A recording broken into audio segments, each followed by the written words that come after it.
$575 million in cash, wired to a single owner. No investors, no co-founders, no press tour. And unless you live in Vancouver, you have probably never heard his name. Today, the richest people on the internet, the ones with no followers at all. Welcome to New Wealth, where we reverse engineer how money is actually made in this economy. Not how people say it's made. Here's the strange thing about internet wealth. The people teaching it have millions of followers. The people quietly holding most of it have almost none. That's not an accident. It's a different strategy entirely, and it's the thesis this channel is named for. By the end of this video, you'll know the 3 rooms where quiet internet money actually sits. The marketplace receipts that prove anonymous operators are selling 6- and 7-figure assets every week, and the 3 habits that separate the quiet millionaires from the loud broke. This is the framework episode, worth saving. Everything else we make builds on it. Meet the patron saint of quiet internet money. 2003, a warehouse worker's son in Vancouver named Marcus Friend builds a dating site in 2 weeks as an exercise to learn a programming language. He calls it Plenty of Fish. It's free. It runs ads. It's profitable from day one. He runs it alone for years. By 2008, he tells the New York Times it nets about $10 million a year, and that he works about 10 hours a week. Total money invested over the site's life, by his own estimate, about $500. 2015, Match Group buys Plenty of Fish for $575 million. In cash, he owned 100%. No venture capital ever touched it. No personal brand ever promoted it. Now the same shape at the opposite scale. 2021, a software engineer named Fish Wordle builds a word game for his partner. No ads, no app, no notifications. It costs him about $100 a month to keep online. The New York Times buys Wordle for a price in the low 7 figures. And here's the detail everyone misses. Part of the reason he sold was to get rid of the attention. The fame was the unpleasant part. The money came anyway. 2 exits, 3 orders of magnitude apart, same lesson. On the internet, fame and money are different assets. And most people spend their whole career optimizing the wrong one. So if the money isn't in followers, where does it sit? 3 rooms. Walk through them with me. Room 1, boring cash flow assets. Niche software, content sites, small e-commerce, businesses that solve one dull problem and bill for it. You never see them because their customers aren't scrolling. They're searching. And here's the receipt that proves this room exists at scale. The marketplaces where these businesses are bought and sold. Empire Flippers alone has closed over 1,500 of these sales, more than $280 million worth. Flipper has moved nearly 40,000 digital assets, over $375 million. Almost every seller, someone you've never heard of. The listing doesn't say how many followers the owner has. It says what the asset earns, because that's what's for sale. Room 2, invisible distribution. The quiet operators answer to, but how do they get customers without an audience? Search traffic, marketplace placement. App store listings, integrations, email. Channels where the product gets found, not the person.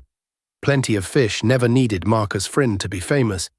It needed to rank when lonely people typed free dating site. The customer meets the product. The owner stays home. Room 3, the tiny owned audience. Some quiet operators do build an audience, but it's small. It's an email list, and it buys. A list of 5,000 people who trust you and purchase twice a year beats 1 million followers who watch you for free. The follower count is invisible. The revenue isn't. We'll open this room fully in the next episode. Notice what all 3 rooms share. The customer never needs to know the owner's name. That's the design principle. Fame is one way to get distribution. It's just the most expensive one and the only one you can't sell. One more thing about these deals, because the anatomy explains everything. Open any vetted listing and you'll see the same X-ray. Niche site, 9,000 a month net, mostly search traffic, 6 owner hours a week. Nowhere on that page. A follower count. The buyer isn't purchasing a person, they're purchasing a machine that runs without one. Hand over the logins and the revenue keeps arriving. Now try selling an influencer business. The audience came for a face, and the asset walks out the door with it. Buyers call it key man risk, and they discount hard for it. The quiet operator has none, which is why, at exit, the quiet ones get paid full price. Now the math that makes this uncomfortable for the influencer economy. Goldman Sachs looked at the entire creator universe and found that only about 4% of creators earn more than $100,000 a year. 4%. The other 96 are running the most competitive attention auction in history, for a prize that mostly doesn't pay. Meanwhile, in the quiet rooms, at the marketplace, multiples these boring assets actually trade at roughly 30 times monthly profit.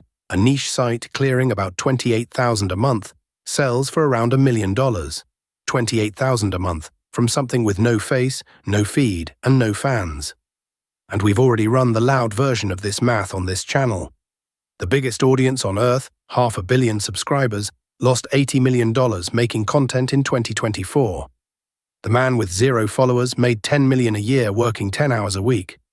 Attention is a cost center until you convert it. The quiet path skips the conversion problem entirely. It starts at the revenue. So what do the quiet millionaires actually do differently? 3 habits, and they compound. Habit 1. They sell to customers, not to audiences. An audience pays you in attention and hopes. A customer pays you in money. The quiet operator picks a problem someone will pay to remove. Invoices, bookings, background checks, word games for one person they love. And never has to be interesting, just useful. Nobody tweets about their invoicing software. It clears $1 million a year anyway. Habit 2. They own assets, not accounts. A platform account, the followers, the algorithm's favor, is rented. It can't be sold, and the landlord can change the locks overnight. A site, a product, a list, a codebase, those are owned.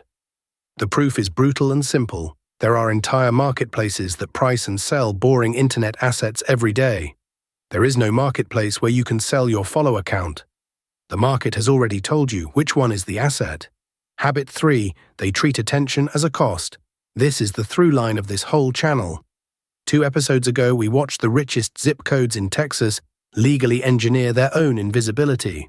Same instinct here. The Wordle exit is the purest example on record, a man who found the money easier to accept than the fame.